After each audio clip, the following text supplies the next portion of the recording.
सावधान है भस्मासुर, हमारी व्यथा सुनो असुरराज, हमारी व्यथा सुनो।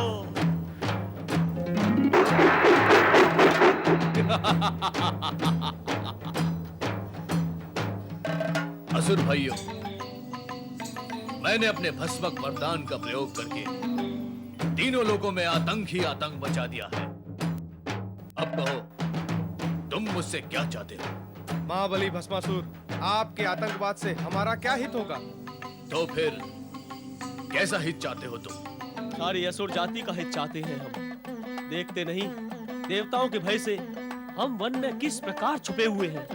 असुर सम्राट भस्मासुर की जय! असुर सम्राट भस्मासुर की जय! असुर सम्राट, ये वस्त्र उपहार के रूप में है। और ये है असुर सम्राट की तलवार।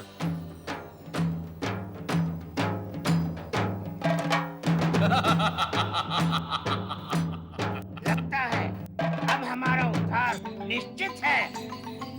यदि ऐसा है तो मैं अपने असुर भाइयों के हित और उद्धार के लिए क्या कर सकता हूँ? असुर राज, असुरों का हित तो तब होगा जब तुम असुरों के शत्रु इन देवताओं और धर्मात्माओं को समाप्त कर तीनों लोकों में असुरों का साम्राज्य स्थापित करोगे। तो फिर बताओ, कौन है वो हमारा शत्रु राजा? राजा धर्मसेन। वो ब्रह्मा विष्णु का भक्त और बड़ा धर्मात्मा है। धर्मात्मा? मैं उसका धर्म और उसकी आत्मा दोनों को ही समाप्त कर दूंगा। असुरों के साम्राज्य की स्थापना का कार्य मैं यहीं से आरंभ करता हूँ। देखता हूँ कौन है धर्मसेन। प्रजावत्सल्य न्यायप्रिय महाराजा धर्मसेन की जय! प्रजावत्सल्य न्यायप्रिय महाराजा धर्मसेन की जय! प्रजावत्सल्य न्यायप्रिय महाराजा धर्मसेन की जय!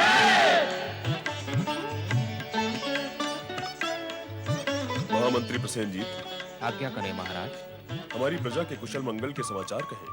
महाराज, प्रजा सुखी और प्रसन्न है। राज्य की व्यवस्था सुचारू है। सभी कार्य कुशलतापूर्वक हो रहे हैं। किंतु महाराज। किंतु क्या महामंत्री? रुक क्यों गए? जो भी कहना है निसंकोच कहिए। महाराज, अब तक तो राज्य में सर्वत्र शांति ही थी, किंतु आसपास के राज्यों से भयानक असुर भस्मासुर के अत्याचारों का समाचार सुन सुनकर हमारी प्रजा भयभीत हो उठी है। प्रजा शंकित है कि वो हमारे राज्य में आकर आतंक और अत्याचारों से हमें पीड़ित कर सकता है। कदापि नहीं, सर्वथा नहीं। हम अपनी प्रजा को कभी भी पीड़ित होने नहीं देंगे। महामंत्री, आप इसी समय सेना को आदेश दें कि वो भस्मासुर को समाप्त कर दे।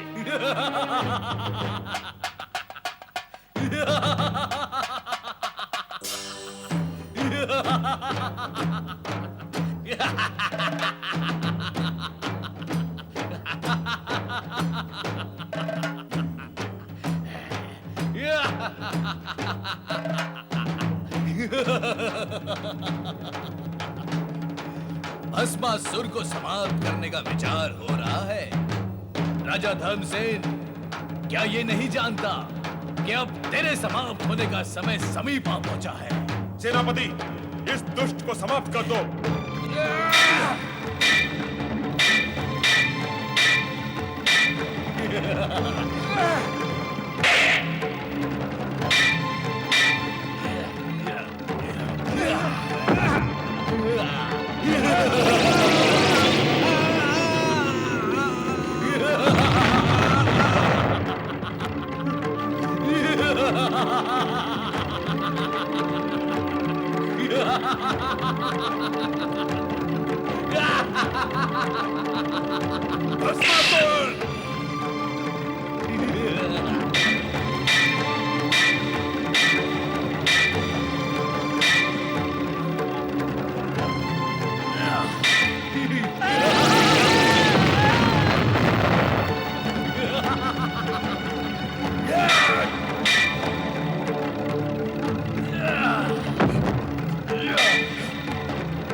भस्मासुर!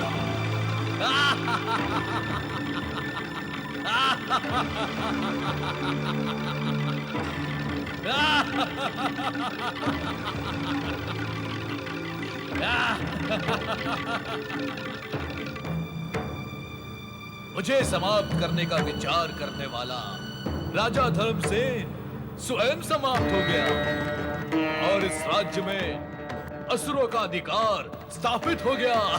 भस्मासुर!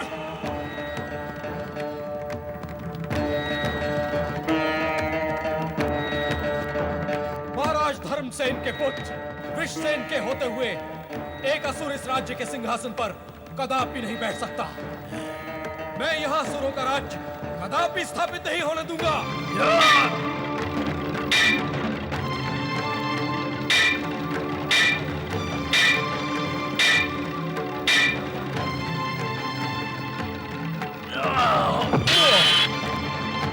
स्वामी, स्वामी ये बहुत भयानक दैत्य है। ये अपने वरदान से आपको एक भस्म कर सकता है, इसलिए यहाँ से भाग चले। इसी में हमारा हित है स्वामी।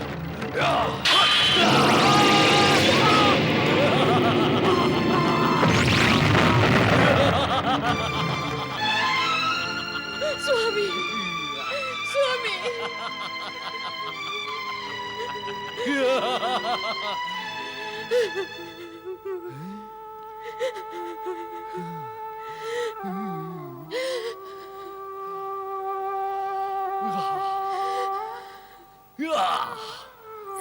स्वामी, स्वामी, ये क्या हो गया स्वामी? ये क्या हो गया? मैं तो आपको सावधान करने आई थी, किंतु आप असावधान हो गए। इस दुष्ट का कुचक्र चल ही गया स्वामी। इसने आपके प्राण हर ही लिए। अब मैं आपके बिना कैसे जीवित रहूंगी? कैसे?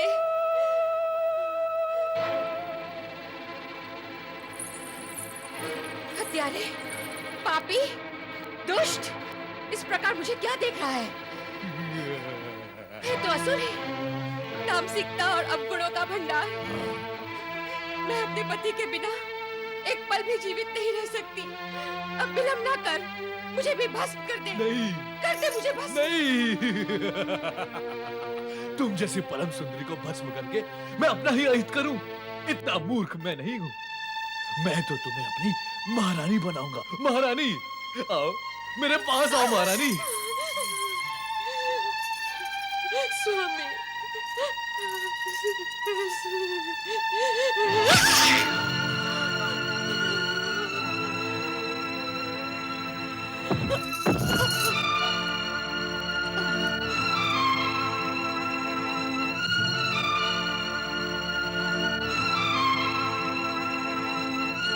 महाबली भस्मासुर की जय।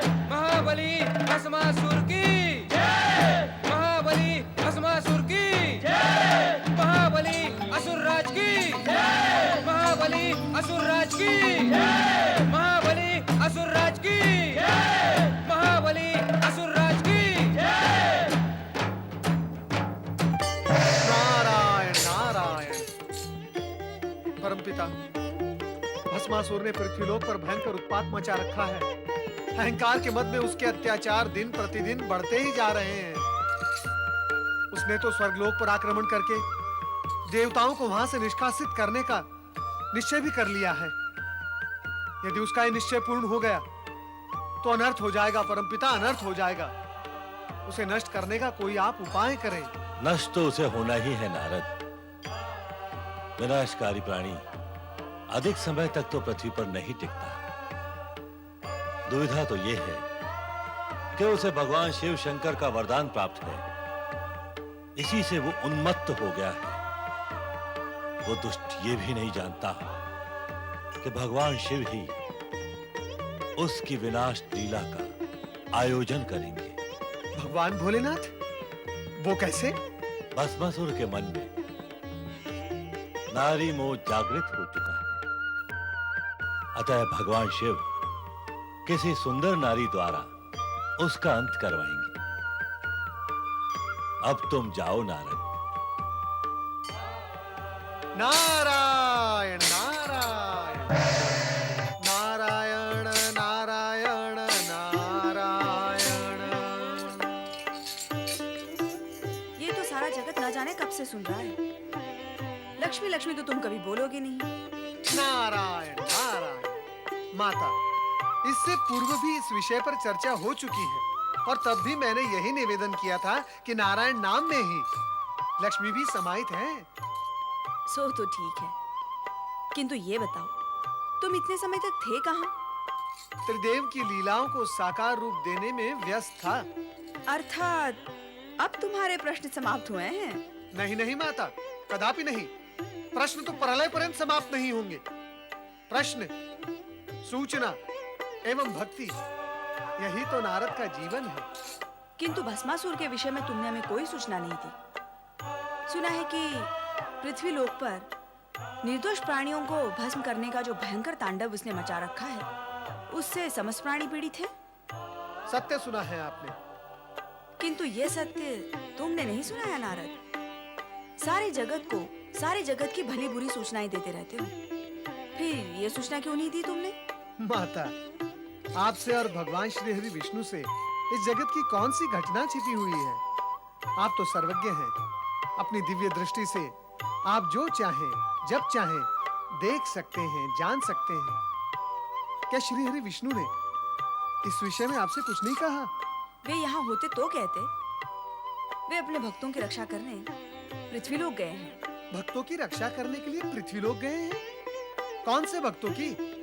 भस्मासुर के अत्याचारों से मेरे देखते देखते कई निर्दोष प्राणी प्राणहीन हो गए, किंतु मैंने तो वहां श्रीहरि को किसी भक्त की रक्षा करते हुए नहीं देखा। कैसे देखते नारद? अपने साकार रूप में होते तो देखते ना। भक्तों की रक्षा के लिए हमें कभी-कभी निर्गुण और निराकार रूप धारण करने पड़ते हैं। क्या तुम इस रहस्य को नहीं जानते? प्रभु, आपके रहस्य और आपकी निराली लीला को जानना नारद के वश में नहीं है। आप तो केवल मुझे ये बताएं कि भस्मासुर को भस्मीभूत करने के लिए आप क्या उपाय कर रहे हैं? परमपिता ब्रह्मा जी का यह कहना है कि भस्मासुर के मन में नारी का मोह उत्पन्न हो चुका है। उसका अंत केवल नारी द्वारा ही होगा। ये क्या रहस्य है? नारद, तुम कहते हो कि ये रहस्य है, किंतु तुम्हें सब कुछ बता देने के पश्चात ये रहस्य कहां रह जाएगा? इसलिए उत्तम यही होगा कि तुम इस रहस्य को रहस्य ही रहने दो।